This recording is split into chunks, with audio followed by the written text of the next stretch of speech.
Assalamualaikum warahmatullahi wabarakatuh. Bismillahirrahmanirrahim. Alhamdulillahi rabbil alamin. Wabihi nasta'inu ala umuri dunya waddin. Wassalatu wassalamu ala ashrafil anbiya wal mursalin Sayyidina wa maulana Muhammadin. Amma ba'du. Pemirsa yang dirahmati Allah, terkait dengan hukum maulid Nabi Muhammad Sallallahu Alaihi Wasallam, para ulama berbeda pendapat, dan perbedaan pendapat ini sudah menjadi keniscayaan di kalangan para ulama.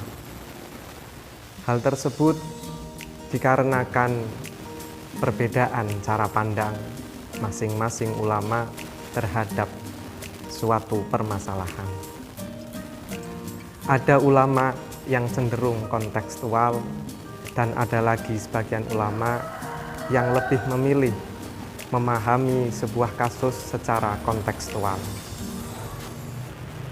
Terkait dengan hukum maulid Nabi Muhammad SAW, ada yang menganggapnya sebagai bid'ah dolalah, atau hal yang tidak pernah diajarkan Nabi dan bisa menyesatkan, sehingga ulama tersebut berpendapat bahwa maulid Nabi sebaiknya sama sekali tidak dilaksanakan. Ada juga ulama yang berpendapat bahwa maulid Nabi Muhammad ini adalah bid'ah hasanah. Memang benar pada masa Nabi atau 3 abad pertama Hijriah belum ada perayaan atau peringatan maulid Nabi Muhammad.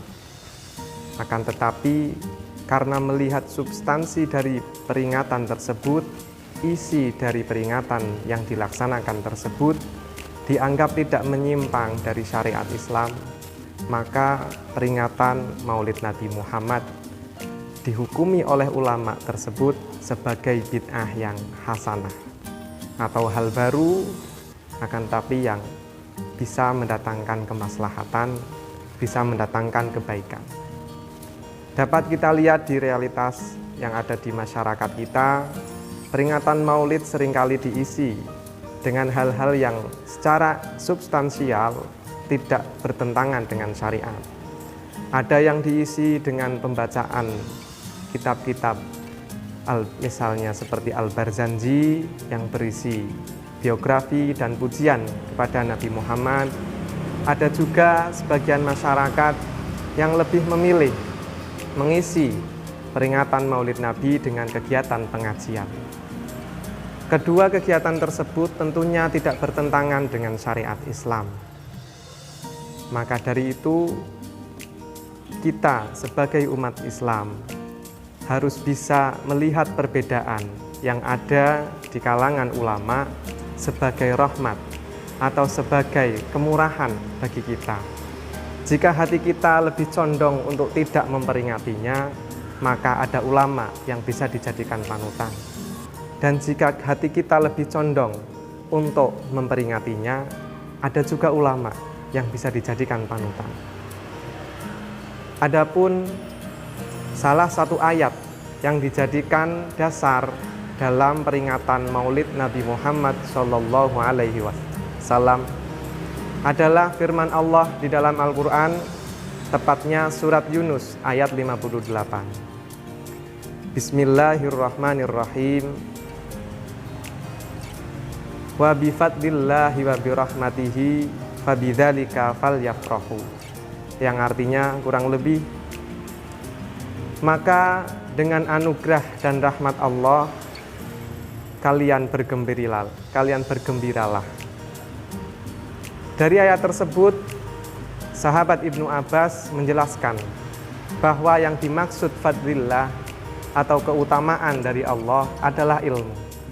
Sedangkan yang dimaksud rahmatihi atau rahmatnya Allah adalah Nabi Muhammad SAW. Allah memerintahkan kita untuk bergembira dengan diberikannya fadlillah dan rahmatih tadi. Inilah yang dijadikan dasar para ulama yang memilih untuk bergembira, menyambut dengan gembira hari lahirnya Nabi Muhammad Shallallahu Alaihi Wasallam. Pendapat Ibnu Abbas ini bukan tanpa dasar. Ibnu Abbas mengatakan bahwa yang dimaksud rahmatih atau rahmat Allah adalah Nabi Muhammad. Sahabat Ibnu Abbas mendasarkan pendapatnya pada ayat wa ma arsalnaka illa rahmatan lil alamin. Tepatnya surat Al-Anbiya ayat 107, yang artinya kurang lebih, tiadalah kami mengutusmu Muhammad melainkan engkau menjadi rahmat bagi seluruh alam. Sampai di sini semoga pemahaman kita menjadi bertambah dan lebih toleransi lagi terhadap perbedaan-perbedaan yang ada di kalangan umat Islam. Kurang lebihnya mohon maaf. Wallahul muwaffiq ila aqwamit thoriq. Wassalamualaikum warahmatullahi wabarakatuh.